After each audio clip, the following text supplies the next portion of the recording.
네, 이 의혹을 심층 취재하고 있는 박창규 기자가 나와 있습니다. 유동규 전 본부장 인터뷰를 했습니다. 인터뷰 내용 속에서 해명과 반론도 저희가 전해드리고 이와 함께 저희가 취재한 내용과 좀 비교를 해보겠습니다. 요약을 하면 화천대유에 특혜는 없었다, 이런 주장이죠. 네, 막대한 이익이 난 건 부동산 폭등 때문이라는 겁니다. 하지만 그 이전에 배당률 자체가 문제였습니다. 대장동과 마찬가지로 민관 합동 사업을 한 위례개발은 5% 지분을 가진 개발공사가 50% 배당을 받았습니다. 예. 공공이 많은 배당을 가지게 된 겁니다.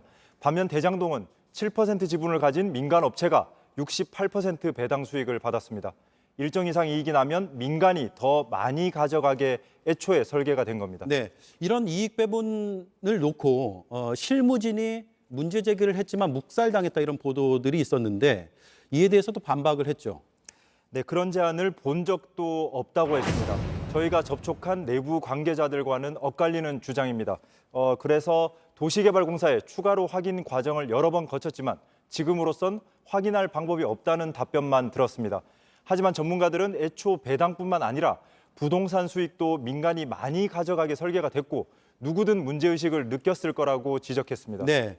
자, 그리고 시행사 선정을 하루 만에 완료한 것도 문제가 없다라고 했습니다. 공모 과정이 길었고 과정도 공정했다, 이렇게 말을 했죠. 네, 상식적으로 판단하면 될 것 같습니다.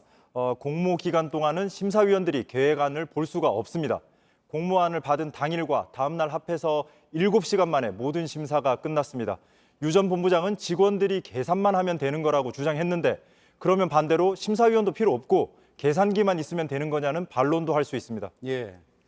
자, 언론이 진위 확인도 하지 않고 자신을 악마로 만들었다, 이렇게 주장을 하면서 책임을 묻겠다라고 했죠. 네, 그렇습니다. 저희를 포함해서 여러 언론이 취재를 하고 있는데요. 해명을 듣기 위해 여러 차례 유 전 본부장과 접촉을 시도하고 도시개발공사에도 문의했습니다. 하지만 돌아오는 대답은 계약대로 처리했다는 답변뿐이었습니다. 앞서 보신 것처럼 민간업자 남욱 변호사와 사이에 메신저로 보이는 인물이 있고 추가 확인해야 할 관계들이 남아 있습니다. 그런데 정작 유 전 본부장과 당사자들이 연락 자체를 피하고 있는 상황입니다. 네. 자, 이 메신저 우리 오늘 보도한 거요. 공공 부분과 민간 부분을 연결해주는 연결고리일 수도 있기 때문에 계속 확인이 필요하고 또 유 전 본부장에게 들어야 할 부분이 여전히 많은 것 같습니다. 어제도 말씀을 드렸지만 저희 뉴스룸은 언제든 열려 있습니다. 박창규 기자였습니다. 수고했습니다.